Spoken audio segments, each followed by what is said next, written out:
সাবেক রাষ্ট্রপতি নিয়ে আমরা কথা বললাম, সামনে কে রাষ্ট্রপতি হবে এটি নিয়েও কয়েকদিন ধরে জল্পনা কল্পনা চলছে। আপনার কাছে কি মনে হয় যে নামগুলো আমরা শুনছি এর মধ্যে থেকে কেউ হবে নাকি আসলে অন্য কেউ হওয়ার কোনো খবর আছে আপনার কাছে? আচ্ছা, ধন্যবাদ। তার আগের অংশের একটা বিষয় একটু মন্তব্য করি। আপনি অ্যাডভোকেট শিশির মনির সাহেবের একটা কোট করেছেন।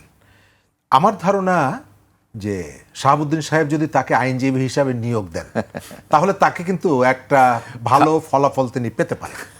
কারণ হচ্ছে আমাদের মনির সাহেব তিনি এই ধরনের মামলায় কিন্তু ভূমিকা রাখেন।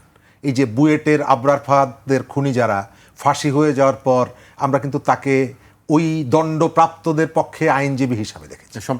রানা প্লাজার সম্প্রতি আদ্দিন হসপিটালে রানা প্লাজার যে খুনি রানা তার পক্ষে উনি দাঁড়িয়েছেন।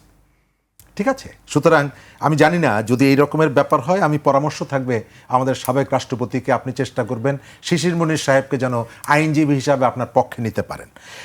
দ্বিতীয় জায়গাটা হচ্ছে এখানে বিচারটা আমি যেটা বললাম চুজ অ্যান্ড পিক কক্সবাজারে ওই যে ক্রস ফায়ারের আলোচিত হত্যাকাণ্ড, তার আসামি শেখ হাসিনা। ক্রস ফায়ারের আলোচিত হত্যাকাণ্ডের শেখ হাসিনা। আবার আমাদের এখানে জুলাই হত্যার যখন আপনি বিচার করেছেন তখন পুলিশের আইজিকে আপনি আইনত তাকে রাজসাক্ষী আপনি করতেই পারেন, কিন্তু রাজসাক্ষী করার ভেতর থেকে আপনি তাকে লঘুদণ্ড দিয়েছেন।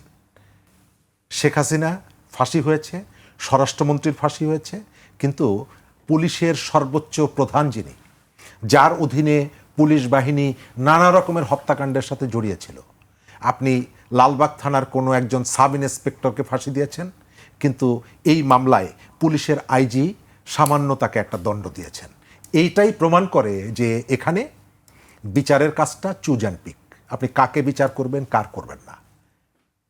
তার বাড়িও শিশির মনির সাহেবের বাড়ির কাছে, দুজনের বাড়ি একই জায়গায়। তো এগুলো প্রশ্ন তৈরি করে। কারণ কি? কারণ হচ্ছে কোনো মামলায় কিন্তু আমরা শুনছি না শেখ হাসিনা বন্দুক হাতে নিয়ে রাস্তায় নেমে পল্টন মোড়ে গুলি করেছে, কিন্তু তিনি যেহেতু সরকার প্রধান ছিলেন, রেসপন্সিবিলিটি তার। নগদ নিয়ে এলো হার না মানা হার অফার। সর্বনিম্ন 10,000 টাকা রেমিটেন্স নগদে পাঠালে থাকছে স্বর্ণের হার জেতার সুযোগ। আসাদুজ্জামান খান কামাল যাত্রাবাড়িতে বন্দুক হাতে তাকে দেখা গেছে এটা না, কিন্তু স্বরাষ্ট্রমন্ত্রী হিসাবে তিনি ওই সময়ের কোনো ঘটনার রেসপন্সিবিলিটি এড়াতে পারেন না। যেমনিভাবে তার আগের যে রেজিম, সেই রেজিমের সময় ওই যে কানসাটের ঘটনা, অমুক জায়গায় তমুক জায়গার ঘটনা, এখন পর্যন্ত আমরা বিএনপির সমালোচনা করি। আজকের এই যে ঘটনায় আপনি কেন পুলিশের আইজিকে নিষ্কৃতি দিলেন? কারণ হলো সম্ভবত এমন কতগুলো ঘটনা ঘটেছে পর্দার অন্তরালে যেগুলো আমরা জানি না। এবার নতুন রাষ্ট্রপতি কে হবে এটা নির্ভর করে একমাত্র বিএনপির উপরে। আমাদের এখানে এক ধরনের সুশীলতা আমরা দেখাই, আমরা এসে বলি একজন নিরপেক্ষ লোককে নিতে হবে। বিএনপি একটা পলিটিক্যাল গভর্নমেন্ট, বিএনপি একটা রাজনৈতিক দল, সুতরাং বিএনপি কখনোই অন্য একটা দল থেকে একজনকে ডেকে এনে রাষ্ট্রপতি বানাবে না। জামাত হলে কি সেটি করতো?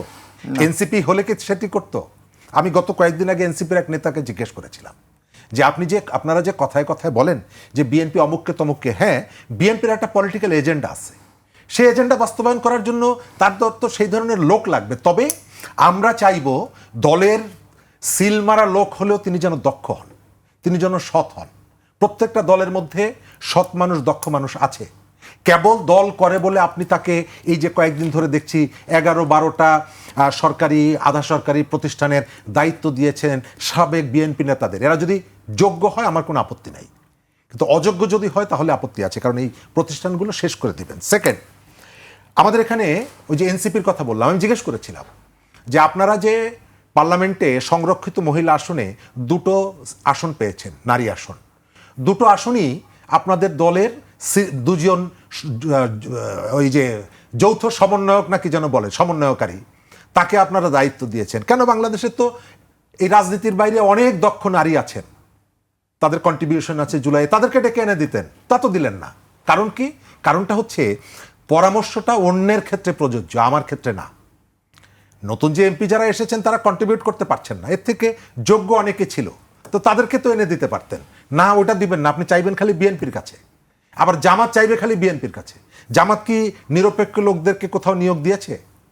প্রশাসন বিভিন্ন জায়গায় তার লোকজনকে যে প্রবেশ করিয়েছে, সুযোগ পেয়েছে, এখন এসে আলোচনা করছে বিএনপির ক্ষেত্রে। হ্যাঁ, বিএনপি অনেক জায়গায় কথা রাখছে না, এটি অস্বীকার করব না। ওই যে জুলাই ডিক্লারেশনে আমরা সবাই চেয়েছে, এই কারণে আমরা হ্যাঁ বলেছি। মন্ত্রী এসে বলছে যে বিমানের রাস্তার টোল নির্বাচনের আগে বলেছি, আমার তো ধারণা ছিল না যে আমি মন্ত্রী হব। তো এই যে এই বক্তব্যগুলো আমাদেরকে হতাশ করে। বিএনপি এখানে কাকে রাষ্ট্রপতি নির্বাচিত করবে, তবে খেয়াল করবেন যে সেনা প্রধান এবং রাষ্ট্রপতি সিলেকশনের ক্ষেত্রে বিএনপি সবসময় একটা এমন কতগুলো ঘটনা ঘটায় যেটা পরে গিয়ে কিন্তু গিট্টু লাগে। এই পর্যন্ত আপনি দেখবেন সেটি মঈন আহমদ থেকে শুরু করে তাদের যে সিলেকশন, তাদের যে পছন্দ, কেন যেন বিএনপি দক্ষ বা অভিজ্ঞ প্রেমিক না। সে যাকে পছন্দ করে কয়েকদিন পরে দেখা যায় যে তার সাথে এক ধরনের প্রতিশ্রুতি ভঙ্গ হয়। আমরা এই ক্রুশিয়াল টাইমে, এই ধরনের একটা সংকটকালীন সময়ে আমরা এমন রাষ্ট্রপতি চাই যিনি তার পদের প্রতি সংবিধান প্রদত্ত তার যে ক্ষমতা অথবা তার যে দায়িত্ব, সেই দায়িত্বের প্রতি তিনি কমিটেড থাকেন, নট একটা নির্বাচিত দলের প্রতি।